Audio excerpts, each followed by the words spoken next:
Nah, bicara tentang generasi muda, saya punya gubernur, Bang Zul, yang kabarnya, baru kabar ya Bang, nanti tolong diklarifikasi, sudah menyekolahkan sekian ratus, salah satu program beliau, untuk bagaimana peningkatan SDM yang ada di Provinsi Nusa Tenggara Barat. Sekaligus, terima kasih Bang Zul. Bang Zul tercatat sebagai gubernur pertama ya, bukan Pak Koster, mohon maaf Pak Koster, yang sudah menggunakan nama Brida. Kalau Pak Koster belum Brida ya Pak, gitu. belum Brida, tapi sebentar lagi jadi Brida. Sebagai gubernur pertama yang menggunakan nama Brida ataupun telah lahir sebagai Badan Riset dan Inovasi di daerah. Nah, bagaimana tadi yang seperti Ibu Puni sampaikan, meningkatkan empati generasi muda, kemudian memunculkan inovasi dan daya saing di daerah sebagai kekuatan yang ada di Provinsi Nusa Tenggara Barat. Silakan, Bang Zul.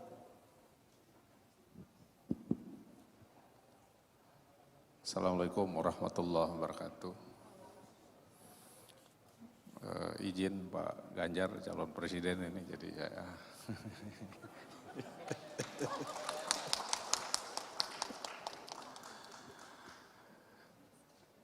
memang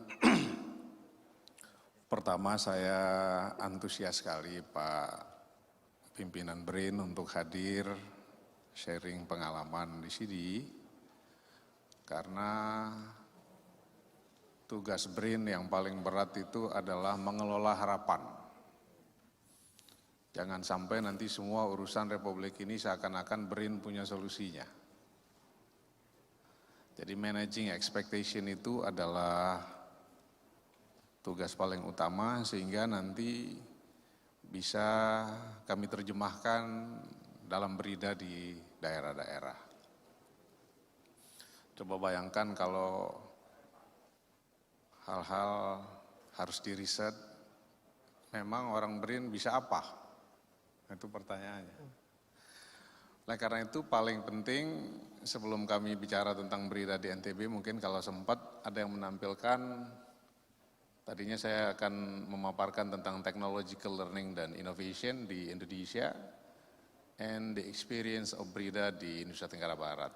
Tapi mungkin nggak bisa semuanya, karena menurut saya, next slide-nya mungkin, nah ini yang penting. Kita harus punya kesepakatan bersama yang mulai teman-teman BRIN bisa jadi feedback ini untuk punya framework untuk memberikan makna tentang sustainable development. Pembangunan yang digesa oleh semua presiden, semua pemerintah ini harus tetap berlanjut, dan apapun school of thought-nya, orang yang belajar tentang pembangunan berkelanjutan itu ada dua key elements yang paling penting. Yang pertama itu adalah concern pada lingkungan. Ini terlampau sering dibicarakan, tapi jarang sekali yang membicarakan bahwa variabel paling penting dalam pembangunan berkelanjutan itu adalah teknologi. Kenapa? Karena menurut framework yang ada itu, wealth generation di dalam ekonomi terbuka itu ditentukan oleh industrialisasi, industrial competitiveness, daya saing. Terima kasih Pak Handoko ngambil tema yang sangat penting tentang kehadiran Brida dan daya saing, tapi kita harus mendefinisikan what do we mean by competitiveness. Karena competitiveness ini punya korelasi positif dengan productivity. Once we are talking about productivity, we are talking about technology. Jadi technological capability atau kemampuan berteknologi adalah yang selama ini absen dari diskusi kita. Sehingga orang terlanjur mereduksi pengertian BRIN itu seakan-akan BRIN concern dengan teknologi tepat guna. BRIN harus berkonsentrasi pada accumulation of technological capability atau dalam terminologi singkat disebut dengan technological learning. Technological capability ini, langsung ke slide berikutnya. Next. Ada model of innovation yang sering salah ini. Nah, Bapak-bapak BRIN dan para pimpinan daerah ini penting. Selama ini, dari tadi saya mendengar sambutan itu, orang sering mereduksi seakan-akan Indonesia itu negara maju. Jadi di negara maju itu, ada yang disebut dengan the typical model of innovation. Seakan-akan inovasi itu harus dimulai dengan invention. harus ada penelitian dulu di lab, sehingga riset itu harus identik dengan profesor, botak kepalanya, kacamatanya tebal, sederet, gelar akademik yang menakutkan. Kemudian setelah ada invention, itu akan menghasilkan prototype of design.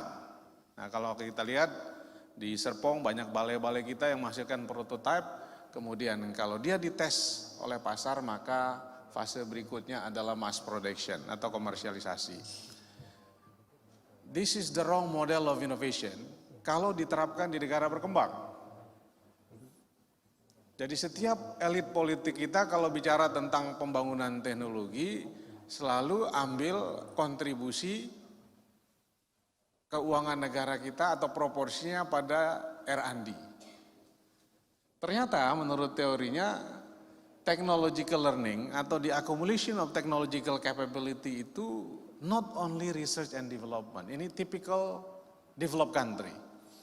Nah, kalau di negara berkembang ada yang disebut dengan learning by doing. Ada yang disebut dengan learning by operating, dengan mengoperasikan mesin, dengan melakukan pekerjaan secara langsung. Ada tacit knowledge yang terakumulasi. Ada learning from changing.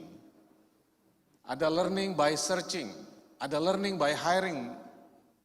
Meng-hire staff yang ekspertisnya di atas rata-rata, kita juga akan belajar. Learning by training, learning by system performance feedback, learning by sharing, learning by field experimentation, kemudian learning by large scale project management. Jadi learning itu banyak sekali. Jadi ketika BRIN mengatakan riset yang mana?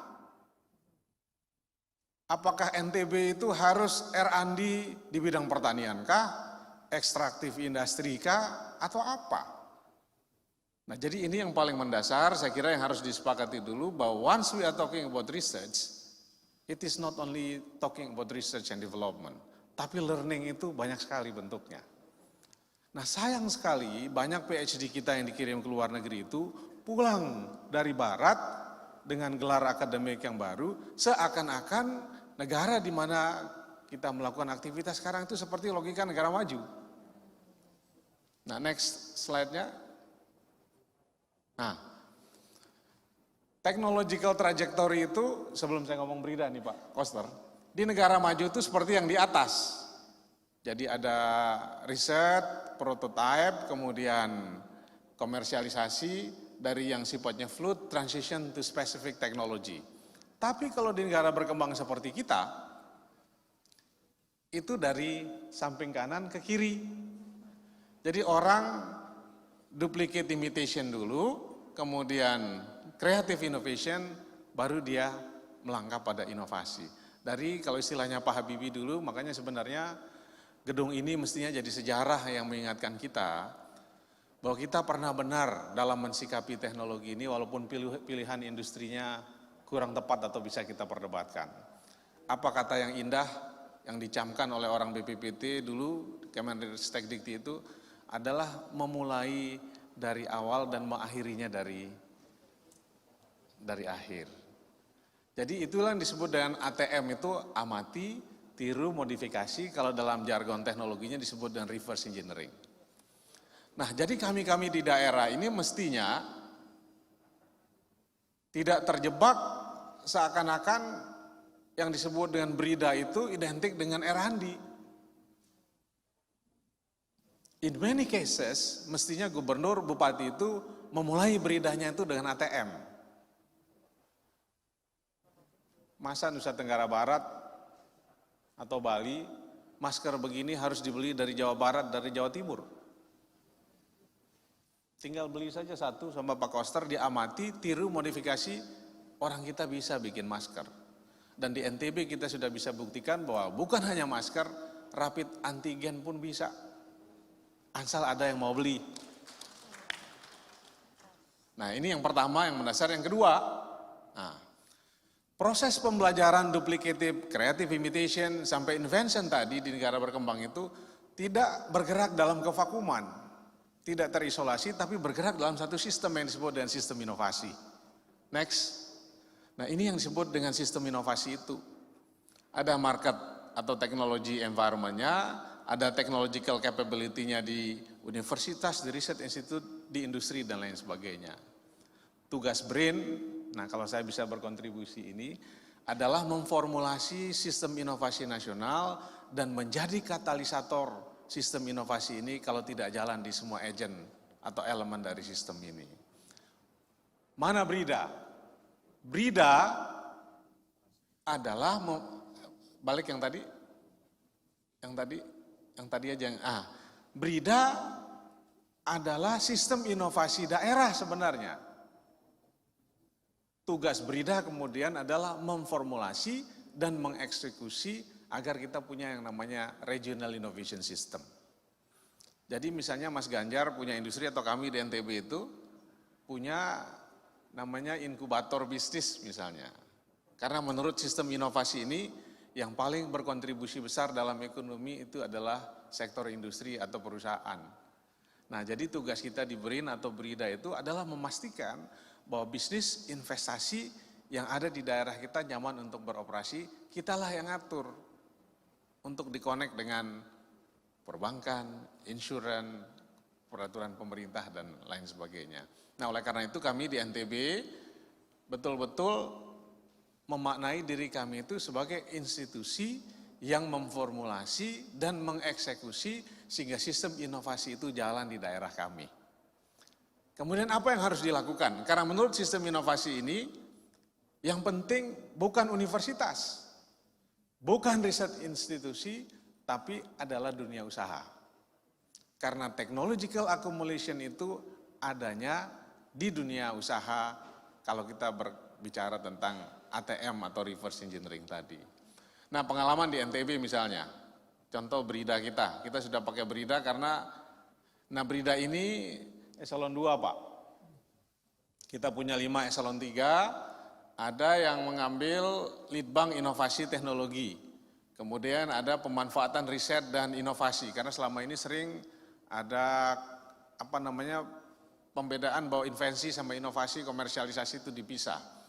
Kemudian ada kemitraan dan inkubasi bisnis, ini program Pak Jokowi yang namanya STP dulu, Science Technopark. Jadi sebenarnya ini Science Technopark yang diperluas, dan yang terakhir pengembangan sumber daya IPTEK. Pengembangan sumber daya IPTEK ini yang kita punya kemampuan untuk menyekolahkan anak-anak muda kita. Ini saya kira informasi buat para gubernur yang lain. Kami karena pentingnya inovasi ini buat pembangunan kami ini, kami mengirimkan 1.000 beasiswa ke luar negeri. Mungkin 80%-nya itu in the area of science and technology. Karena memang kan kami kebetulan kirim ke Eropa Timur Pak Gubernur, karena relatif murah di sana. Bahkan di Eropa Timur itu jauh lebih murah dikirim timbang mahasiswa kita di Jakarta. Nah, saya kira ini jadi masukan juga buat BRIN untuk memberikan feedback pada Kementerian Keuangan, 1 students yang kita kirim ke Harvard atau Stanford mungkin penting gitu. Tapi kalau terlampau banyak, itu opportunity cost-nya terlampau mahal. Karena 1 students di Harvard, kita mungkin bisa ngirim 30 sampai 100 yang belajar sains dan engineering di Eropa Timur. Nah, oleh karena itu, ini jadi pengalaman yang mungkin bisa ditorehkan, karena menurut saya, mengirimkan student ke luar negeri yang jadi proyek besar-besaran Pak Habibie dulu penting. Ini terutama kami dari Indonesia Timur. Kalau orang Indonesia Timur, itu dikirim belajar ke Jawa Barat, ke Jakarta, ke Jogja, biasanya yang tumbuh sifat kedaerahannya. Ngumpul sesama dirinya. Orang Papua ngumpul dengan mahasiswa Papua. Tapi kalau dikirim ke luar negeri, biasanya kesukuan dan kedaerahan hilang, yang muncul adalah rasa kebangsaan.